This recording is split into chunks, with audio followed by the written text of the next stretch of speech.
ఏలుబడి చేసేది ఎవరు? నాయకులు. కరెక్ట్. నాయకులు ఏలుబడి చేస్తారు, లీడర్స్. శ్రద్ధగా పనిచేయవారు ఐశ్వర్యవంతులు. ఐశ్వర్యవంతులు అంటే ఉన్నవారిగా ఉండడం, డబ్బున్న వారిగా ఉండడం, లేదా అధికారం ఉన్న వారిగా ఉండడం. శ్రద్ధగా పనిచేయవారు పౌష్టికంగా ఉండరు. పౌష్టికంగా ఉండడం అంటే ఆరోగ్యంగా ఉండడం. ఎస్, ఈ మూడు క్వాలిటీస్ మన దగ్గర ఉన్నాయి.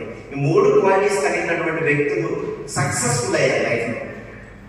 ఫ్రిట్జ్ క్రిస్లీ అనేటువంటి ఒక పర్సన్ ప్రపంచ ప్రఖ్యాతి కలిగినటువంటి వయలినిస్ట్గా మారాడు. ఎలా మారాడు అంటే ఆలోచించాడు. I want to become famous violinist. నా అందరి వాడికి ఎవరు ఉండకూడదు, నేను గొప్ప వయలినిస్ట్గా, ప్రపంచ ప్రఖ్యాతి గాంచినటువంటి వయలినిస్ట్గా మారాలనుకున్నాడు. అనుకునేది సాధించాడు. హీ బికేమ్ వరల్డ్ ఫేమస్ వయలినిస్ట్గా మారాడు. ఎలా మారగలిగాడు? శ్రద్ధగా పనిచేశాడు. ఎలా మారగలిగాడు? శ్రద్ధగా పనిచేశాడు. ఎలా మారగలిగాడు? శ్రద్ధగా పనిచేశాడు. There is no secret. మనం చేసే పని ఏదైనా సరే శ్రద్ధగా పనిచేయడం. శ్రద్ధగా పనిచేయడం అంటే నేను చేస్తున్న పనే కదా. ఎస్, అబ్సల్యూట్లీ కరెక్ట్, మీరు చేసేది పనే. మరి శ్రద్ధగా పనిచేసేవారు ఏలుబడి చేస్తారంటే ఏలుబడి చేసేది ఎవరు అంటే మనకి ఏలుబడి చేయడానికి అడ్డంకులు కొన్ని ఉంటాయి. ఆ అడ్డంకులు తొలగించుకునేవాళ్ళు.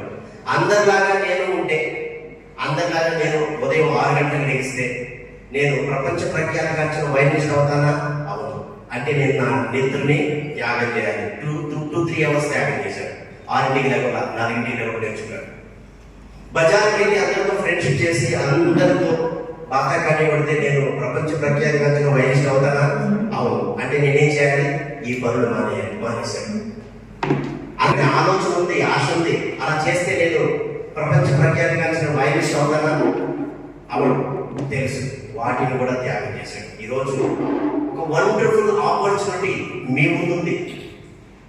ఆ ఆపర్చునిటీ తీసుకుని శ్రద్ధగా పనిచేస్తే నేను చెప్పిన ఈ 3 లక్షణాలు, ఈ 3 క్వాలిటీస్ మీలో డెవలప్ అయ్యేటువంటి ఛాన్స్ ఎంతైనా ఉంది. ఏంటి ఆ 3 క్వాలిటీస్ అంటే? లీడర్. ఏంటి ఆ 3 క్వాలిటీస్ అంటే? ఆరోగ్యం. ఏంటి ఆ 3 క్వాలిటీస్ అంటే? ఆదాయం. Health, wealth, happiness. ఈ 3 ఆపర్చునిటీస్